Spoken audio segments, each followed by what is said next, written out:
గత వారం రోజులుగా రాష్ట్రంలో నెలకొన్నటువంటి పరిస్థితులను చూస్తే రైతన్నుల దుస్థితి చూసి చాలా ఇబ్బందికరమైనటువంటి పరిణామాలు కనబడతా ఉన్నాయి. రైతుల గురించి మాట్లాడాల్సినటువంటి రాష్ట్ర ముఖ్యమంత్రి తనకు తెలుగు భాష మీద ఉన్నటువంటి ప్రావీణ్యాన్ని ఉపయోగించి కనీసం వీధి పోరాటాలు జరిగే దగ్గర గల్లీలలో కూడా మాట్లాడినటువంటి భాషను తీసుకొని వచ్చి ఒక ముఖ్యమంత్రి గారు ప్రగతి భవన్లో ప్రెస్ మీట్ పెట్టి నానా దుర్భాషలు ఆడుతున్నారంటే అది దేనికి సంకేతం అనేది ఒకసారి ప్రజలు ఆలోచించాలి.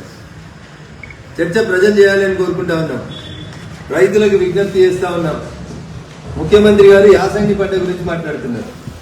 3 నెలల తర్వాత వచ్చే యాసంగి పంట గురించి ముఖ్యమంత్రి గారు మాట్లాడుతున్నారు. భారతీయ జనతా పార్టీ గత 45 రోజులుగా రోడ్ల మీద ధాన్యం పోసుకొని 3 రోజులకు ఒక్కసారి ఐకేపీ సెంటర్కి వస్తున్న లారీల గురించి భారతీయ జనతా పార్టీ నాయకులు, కార్యకర్తలు, రైతన్నల ఆందోళన చెందుతా ఉన్నటువంటి విషయాన్ని గమనించాల్సిందిగా విజ్ఞప్తి చేస్తూ ఉన్నాం. మీరు ఒక్కటంటే మేము 4 అనగలుగుతాం. కానీ భారతీయ జనతా పార్టీ అంటేనే సభ్యత, సంస్కారం కలిగినటువంటి ఒక పార్టీగా ముఖ్యమంత్రి అనేటువంటి కుర్చీకి గౌరవాన్ని ఇస్తూ భారతీయ జనతా పార్టీ గల్లీ నుంచి ఢిల్లీ వరకు ఉన్నటువంటి నాయకులందరూ కూడా సంస్కారవంతంగా మాట్లాడుతూ ఉన్నారు. మీరు మతం మీద చర్చించుదామంటే మేము సిద్ధంగా ఉన్నామని చెప్తా ఉన్నాం. కరెంటు మీద చర్చించుదామంటే మేము చర్చించడానికి సిద్ధంగా ఉన్నాం. రైతులకు ఇస్తున్నటువంటి యూరియా, కేంద్ర ప్రభుత్వం ఇస్తున్నటువంటి యూరియా గురించి చర్చించుదామంటే భారతీయ జనతా పార్టీగా మేము సిద్ధంగా ఉన్నాం. ఇవన్నీ పక్కన పెట్టి 2 ఏళ్ల తర్వాత వచ్చేటువంటి ఎన్నికలను దృష్టిలో పెట్టుకొని భారతీయ జనతా పార్టీ రాష్ట్ర నాయకుల పైన, కేంద్ర మంత్రుల పైన బూతు పురాణం ప్రారంభించిన వెంటనే ముఖ్యమంత్రి గారు ఎందుకు దిగజారిపోయినరు, ఎంత దిగజారిపోయినరు అనేది ఒకసారి ఆలోచించాల్సిందిగా రైతన్నల్ని విజ్ఞప్తి చేస్తా ఉన్నాం. యాసంగిలో వచ్చే వడ్లు కొంటారా కొనరా అది 3 నెలల తర్వాత అడగాల్సినటువంటి ప్రశ్న. మేము అడుగుతున్నాం, ఇయ్యాల కళ్ళంలో ఉన్న వడ్లు కొంటవా కొనవా? కొంటే ఎప్పటి లోపల కొంటాం? ఎందుకు 3 రోజులకు ఒక లారీ ఎందుకు వస్తలేదు? ఎందుకు కావాలని ఐకేపీ సెంటర్లని మీరు నిర్వీర్యం చేస్తున్నారు అనేది ప్రజలకు చెప్పాలని భారతీయ జనతా పార్టీగా మేము డిమాండ్ చేస్తా ఉన్నాం. ఇవన్నీ పక్కకు పెట్టుకుందాం. కేవలం బూతులు మాత్రమే తిట్టుకుందాం. ఎవరు సౌట, ఎవరు దద్దమ్మ, ఎవరు ఎక్కువ తిట్టాలి, ఎవరికి పిహెచ్డి ఇవ్వాలంటే ఈ రాష్ట్రంలో ఉన్నటువంటి ప్రజలందరూ కూడా యునానిమస్ గా పిహెచ్డి ఎవరికి ఇవ్వాలంటే బూతు పురాణంలో రాష్ట్ర ముఖ్యమంత్రి గౌరవనీయులు కల్వకుంట్ల చంద్రశేఖరరావు గారికి బూతు బ్రహ్మ అనేటువంటి బిరుదు ఇవ్వడం లోపల ఈ రాష్ట్రంలో ఉన్నటువంటి ఎవరికి ఎట్లాంటి సందేహం లేదు. అది పొద్దుగాలైనా, పగటిలైనా, సాయంత్రం అయినా మీ ప్రెస్ మీట్ ఎప్పుడైనా బూతులలో మిమ్మల్ని ఎవరు మించలేరు, మిమ్మల్ని ఎవరు దాటలేరు. కాబట్టి సిద్దిపేట నియోజకవర్గ ప్రజల పక్షాన, సిద్దిపేట జిల్లా ప్రజల పక్షాన మేము ఒక ప్రతిపాదన పెడుతున్నాం. ముఖ్యమంత్రి గారు మీకు బూతు బ్రహ్మ అనేటువంటి ఒక బిరుదుని ప్రసాదించమని చెప్పి మేము అవార్డులు ఇచ్చేటువంటి కమిటీకి రికమెండ్ చేయాలనుకుంటున్నాం. అవసరమైతే భారత ప్రభుత్వానికి కూడా రికమెండ్ చేసి ఒక కొత్త బిరుదుని మీకు ఇప్పించాలనేది మేము ఆలోచిస్తా ఉన్నాం.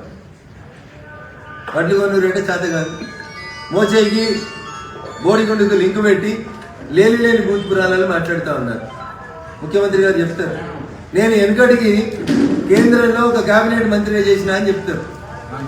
కేబినెట్ మంత్రులలో ఒక కేబినెట్ మంత్రి ప్రధానమంత్రి ఉంటాడు. ఆ స్థాయిలో ఉన్నటువంటి వ్యక్తుల్ని మీరు పట్టుకొని మీరు వాడినటువంటి పదజాలం నిజమని మీరు నమ్మితే అది మీ విఘ్నత, మీ సంస్కారానికి వదిలేస్తుంది. ఒకవేళ తప్పని మీకు అనిపిస్తే వెంటనే కేంద్ర కేబినెట్ మంత్రి కిషన్ రెడ్డి గారికి, ముఖ్యమంత్రి గారికి క్షమాపణ చెప్పాలని చెప్పి ఈ సందర్భంగా మేము డిమాండ్ చేస్తా ఉన్నాం. భౌతిక దాడులు, హింస ఇవన్నీ వద్దనుకుంటుంది తెలంగాణ సమాజం. తెలంగాణ సమాజం ప్రశాంతంగా ఉండాలని కోరుకుంటుంది. అనేక ఆటుపోట్లు, అనేక గాయాలు, అనేక యుద్ధాల తర్వాత సాధించుకున్నటువంటి తెలంగాణ రాష్ట్రం చల్లగా ఉండాలి, సుభిక్షంగా ఉండాలి. రాజకీయంగా ఎన్నికలు వచ్చినప్పుడు మాట్లాడుకుందాం, మిగతా సమయం లోపల సమస్యలను అడ్రస్ చేద్దాం అనేది భారతీయ జనతా పార్టీకి మేము చేస్తున్నటువంటి అప్పీల్, మేము చేస్తున్నటువంటి డిమాండ్. ఇక మేము ఇట్లే తిడతా, రోజు ప్రెస్ మీట్ పెడతా, ఢిల్లీకి వచ్చి ధర్నా చేస్తా, చేయరు వద్దంటారు ఎవరు? దేశంలో ఉన్న 6201 పార్టీలలో నీదో పార్టీ. నువ్వు ఢిల్లీకి వస్తేంది, జంతర్ మంతర్కి వస్తేంది, ధర్నా చేస్తేంది. నీకు అసలు డెమోక్రసీ మీద విశ్వాసం లేనటువంటి వ్యక్తివి. ఇందిరా పార్క్ వద్దన్నోనివి, ధర్నా చౌక్ను ఎత్తేయాలన్నోనివి, జర్నలిస్టులను కూడా సభ్యత లేకుండా మాట్లాడినోనివి. నువ్వు వచ్చి ఇవ్వాలా, నేను వచ్చి ఢిల్లీలో ధర్నా చేస్తా, వారానికి 2 రోజులు ఢిల్లీకి వస్తా, అమీదు మీద తెచ్చుకుంటా రండి, మేము వద్దంటావా? స్వాగతిస్తాం, కావాలంటే టెంట్ వేస్తాం, లైట్లు వేస్తాం, మంచినీళ్ళు ఇస్తాం. మీరు ఇంకా వారం 10 రోజులు చేస్తా అంటే కూడా ఢిల్లీ పోలీసులకు చెప్పి సహకరిస్తాం, మాకేమి ఇబ్బంది లేదు. ఇవన్నీ ఎప్పుడు చేయాలి మీరంటే ముందు కల్లాలన్న వడ్లని ప్రతి గింజ కొని పోయిన సంవత్సరం కేటీఆర్ గారు సిరిసిల్లకు వచ్చి చెప్పింది ఏమని, భారతదేశంలో ప్రతి వడ్ల గింజ కొంటున్న ఏకైక రాష్ట్రం తెలంగాణ రాష్ట్రం అని చెప్పింది. మేము అదే కొనమంటున్నాం సార్. మీరు చాలా గొప్పవాళ్ళు.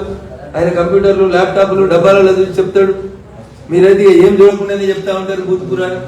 కాబట్టి వెంటనే కల్లాలలో ఉన్నటువంటి వడ్లని వారం రోజులలో అవన్నీ లిఫ్ట్ చేయాలని భారతీయ జనతా పార్టీ దానికి డిమాండ్ చేస్తూ ఉన్నాం. రైతుల పక్షాన్ని విజ్ఞప్తి చేస్తాం. హాయ్ ఫ్రెండ్స్, మా టుడే టుమారో యూట్యూబ్ ఛానల్ చూస్తున్నందుకు చాలా థ్యాంక్స్. మరిన్ని లేటెస్ట్ వీడియోస్ కోసం వెంటనే సబ్స్క్రైబ్ చేయండి. అలాగే ఈ బెల్ ని కూడా రింగ్ చేసేయండి. మా నోటిఫికేషన్స్ అన్ని మీ మొబైల్లో వస్తాయి. అలాగే మా వీడియోస్ మీకు నచ్చితే లైక్ చేయండి, షేర్ చేయండి, నచ్చకపోతే కామెంట్ చేయండి.